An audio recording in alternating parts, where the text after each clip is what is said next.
आज।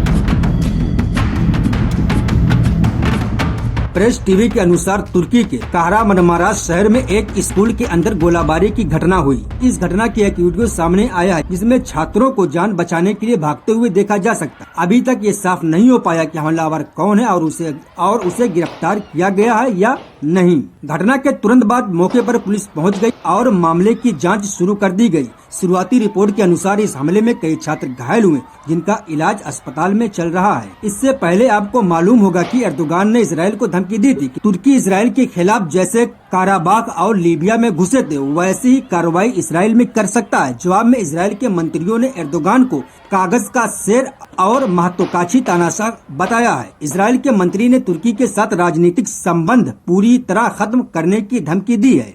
विशेषज्ञों के अनुसार ये तनाव फिलहाल जुबानी जंग तक सीमित है और पूर्ण सैन्य टकराव की संभावना कम है, लेकिन दोनों देशों के बीच बढ़ती दुश्मनी और पूरे मिडिल ईस्ट के लिए चिंता का विषय बनी है। फिलहाल तुर्की के स्कूल गोलाबारी मामले में पुलिस जांच जारी है और घायल छात्रों का इलाज चल रहा है। स्कूल के बाहर अभिभावकों की भीड़ जमा है। ये घटना अत्यंत दर्दनाक है और खासकर तब जब स्कूल जैसे सुरक्षित स्थान पर ऐसी हिंसा होती है। दूसरी तरफ पाकिस्तान अखबार के मुताबिक पाकिस्तान का एक उच्च स्तरीय प्रतिनिधि मंडल ईरान के तेहरान के लिए रवाना हो गया। ये प्रतिनिधि मंडल ईरान और अमेरिका के बीच होने वाले दूसरे दौर की शांति वार्ता के सिलसिले में एक नया संदेश देने के लिए भेजा गया है। गौरतलब है कि इससे पहले ईरान और अमेरिका के बीच पहले दौर की बातचीत इस्लामाबाद में हुई थी। ये बातचीत करीब 21 घंटे तक चली और 4 दशकों में दोनों देशों के बीच सबसे उच्च स्तरीय बातचीत थी। इसमें अमेरिकी उपराष्ट्रपति जेडी वेंस और ईरानी संसद अध्यक्ष मोहम्मद बाकिर गालिबाफ शामिल हुए थे। पहले दौर की वार्ता में कोई ठोस समझौता नहीं हो पाया। वेंस ने कहा था कि अमेरिका ने अपना आखिरी और सबसे अच्छा प्रस्ताव रख दिया है, लेकिन ईरान ने इसे अस्वीकार कर दिया। मुख्य मुद्दों में ईरान का परमाणु कार्यक्रम, हॉर्मुज स्ट्रेट ऑफ हॉर्मुज पर नियंत्रण और ईरान की जमी हुई संपत्तियों को रिलीज करना शामिल था। यह युद्ध विराम 22 अप्रैल को खत्म हो रहा है। पाकिस्तान चाहता है कि इससे पहले दूसरे दौर की वार्ता हो जाए और युद्ध विराम को बढ़ाया जाए। पाकिस्तानी रक्षा मंत्री ख्वाजा आसिफ ने पुष्टि की है कि दूसरे दौर की वार्ता जल्द होने की उम्मीद है। यह प्रतिनिधि मंडल तेहरान जाकर ईरानी अधिकारियों से मिलेगा और दूसरे दौर के बातचीत के लिए रास्ता साफ करेगा। सूत्रों के मुताबिक पाकिस्तान ये सुनिश्चित करना चाहता है कि दोनों पक्ष फिर से बातचीत की मेज पर आएं और एक अस्थायी समझौता हो सके। अगर सब कुछ सही रहा तो दूसरे दौर की बातचीत इस हफ्ते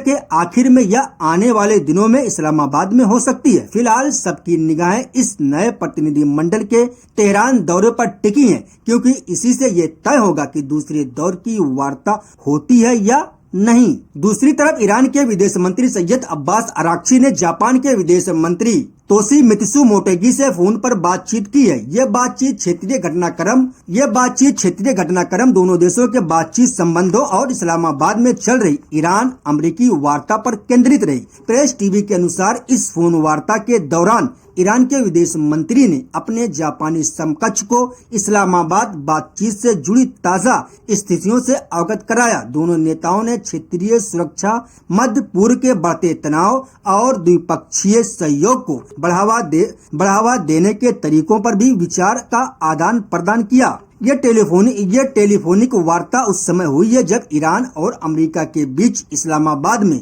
दूसरे दौर की शांति वार्ता की तैयारियां चल रही हैं। जापान अमेरिका का करीबी सहयोगी देश है। ऐसे में ईरान का जापान के साथ इस मुद्दे पर बातचीत करना कूटनीतिक रूप से बेहद महत्वपूर्ण माना जा रहा है। विशेषज्ञों का मानना है कि ईरान इस बातचीत के जरिए अमेरिका तक अप्रत्यक्ष रूप से अपना संदेश पहुंचाना चाहता है। जापान एक मध्यस्थ की भूमिका में नजर आ सकता है। दूसरी तरफ ईरान की संसद के अध्यक्ष मोहम्मद बाकिर गालिबाफ ने संयुक्त अरब अमीरात के उपराष्ट्रपति शेख मंसूर बिन जायद अल नहयान से टेलीफोन पर बातचीत की। ये बातचीत नवीनतम क्षेत्रीय घटनाक्रमों पर चर्चा के लिए हुई। प्रेस टीवी के अनुसार इस फोन कॉल के दौरान दोनों नेताओं ने मध्य पूर्व में बढ़ते तनाव, क्षेत्रीय सुरक्षा के मुद्दों और द्विपक्षीय संबंधों को मजबूत करने के तरीकों पर विचार का आदान प्रदान किया। ईरान और यूएई के बीच हाल के दिनों में कूटनीतिक गतिविधियां तेज हुई हैं और ये बातचीत उसी कड़ी का हिस्सा मानी जा रही। विशेषज्ञों के अनुसार ये बातचीत खाड़ी देशों के साथ ईरान के रिश्तों में सुधार का संकेत है। ईरान चाहता है कि क्षेत्रीय मामलों में बाहरी ताकतों का दखल कम हो और खाड़ी देश खुद ही सुरक्षा के मुद्दों को सुलझाएं। फिलहाल इस बात की पुष्टि नहीं हुई है कि इस फोन वार्ता के बाद कोई ठोस समझौता होगा या नहीं, लेकिन विशेषज्ञों का मानना है कि ईरान और यूएई के बीच आने वाले दिनों में और भी उच्च स्तरीय बातचीत हो सकती है। सबकी निगाहें इस बात पर टिकी हैं कि क्या ये कूटनीतिक प्रक्रिया क्षेत्रीय तनाव को कम करने में सफल हो पाती है। दूसरी तरफ इजरायली सेना के लगातार जारी अभियान के बीच वेस्ट बैंक के जेनिन शरणार्थी शिविर में भारी तबाही के दृश्य सामने आए हैं। प्रेस टीवी द्वारा जारी किए गए फुटेज में सड़कों को उखाड़ा जाना, इमारतों का ढहना और बिजली के खंभे गिरे दिखाई दे रहे हैं। इजरायली सेना ने जेनिन शरणार्थी शिविर में जमीनी और हवाई कार्रवाई तेज कर दी है। बुलडोजरों की मदद से सड़कों और बुनियादी ढांचों को नष्ट किया जा रहा। स्थानीय सूत्रों के अनुसार कई घरों को तोड़ा गया और दर्जनों परिवार बेघर हो गए। शिविर में बिजली और पानी की आपूर्ति ठप हो गई। गवाहों के मुताबिक हालात बेहद दयनीय है। लोग अपना घर छोड़कर भाग रहे।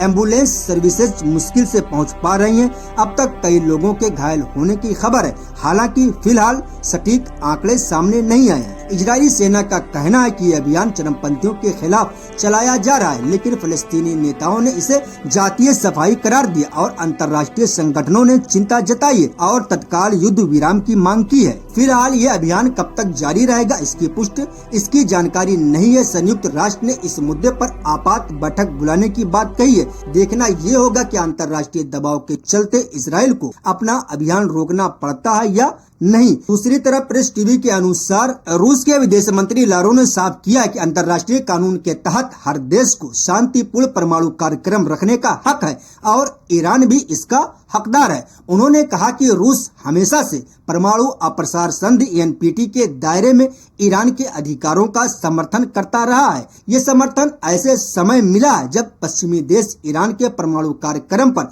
सवाल उठा रहे हैं और उस पर दबाव बना रहे हैं। रूस का ये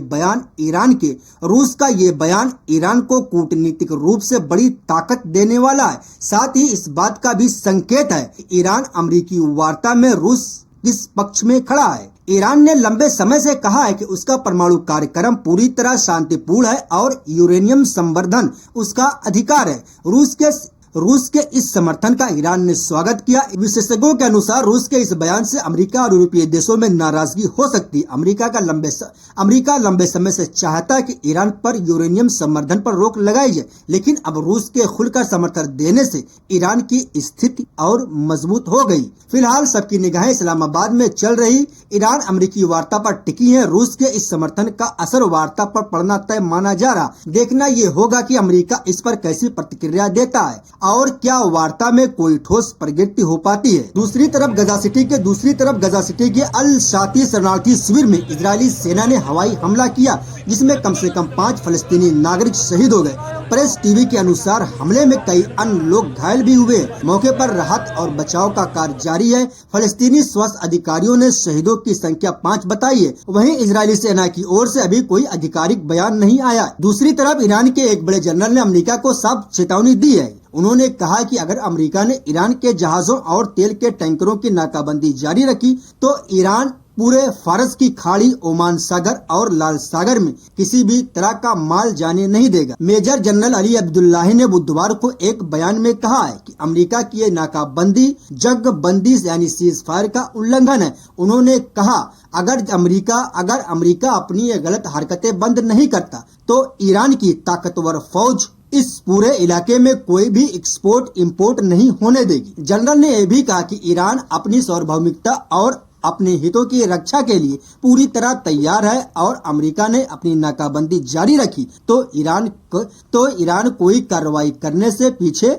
नहीं हटेगा। सीधी भाषा में समझे तो ईरान ने अमेरिका को खुला चैलेंज दे दिया। ईरान कह रहा है कि अगर तुम हमारे जहाजों को रोकोगे तो हम पूरे समुद्र में सबका रास्ता बंद कर देंगे, यानी किसी का भी माल इस समुद्र से नहीं जाएगा। अगर ईरान ऐसा करता है तो दुनिया भर के तेल के दाम आसमान छू सकते हैं। फिलहाल सबकी नजर इस बात पर है कि अमेरिका अब क्या जवाब देता है। दूसरी तरफ मुंबई स्थित ईरान के वाणिज्य दूतावास ने सोशल मीडिया पर एक पोस्ट में ट्रंप को करारा तंज कसा। उन्होंने लिखा, अभी तो सिर्फ ट्रेलर है, पिक्चर अभी बाकी है। ये वही मशहूर डायलॉग है जो शाहरुख खान ने अपनी फिल्मों में बोला था। ईरानी दूतावास ने इस पोस्ट के साथ एक वीडियो भी शेयर किया। इस वीडियो में ईरान की तेज हमलावर नौसेना को दिखाया गया है। ईरान ने अपनी नौसेना को पर्शियन गल्फ, फारस की खाड़ी की रेड बीच लाल मधुमक्खियां बताया। वीडियो में मिसाइल लॉन्च होती है और छोटी छोटी स्वार बोट्स झुंड बनाकर हमला करने वाली नावें को तेजी से आगे बढ़ते हुए दिखाया गया है। इससे पहले अमेरिकी राष्ट्रपति ट्रंप ने एक बयान में कहा था, ईरान की नौसेना अब खत्म हो चुकी है। उनका ये बयान तब आया था जब अमेरिका ने ईरानी बंदरगाहों की नाकाबंदी करने के लिए 10,000 से ज्यादा जवान और 1 दर्जन युद्धपोत तैनात कर दिए। सीधी भाषा में समझे तो ईरान ने ट्रंप के तंज को बिल्कुल भी नहीं उड़ने दिया। शाहरुख खान के डायलॉग से ईरान कह रहा कि तुमने तो अभी शुरुआत देखी है, असली खेल अभी बाकी है। वीडियो के जरिए ईरान ने अपनी ताकत का प्रदर्शन करते हुए अमेरिका को ये संदेश दिया है कि हम अभी भी पूरी तरह तैयार हैं। अमेरिका और ईरान के बीच ये जुबानी जंग अब काफी दिलचस्प हो गई। एक तरफ अमेरिका बड़ी ताकत लेकर उतरा है तो दूसरी तरफ ईरान मुंहतोड़ जवाब दे रहा। अब देखना ये है कि ट्रंप ईरान के इस डायलॉग वाले तंज पर क्या प्रतिक्रिया देते हैं।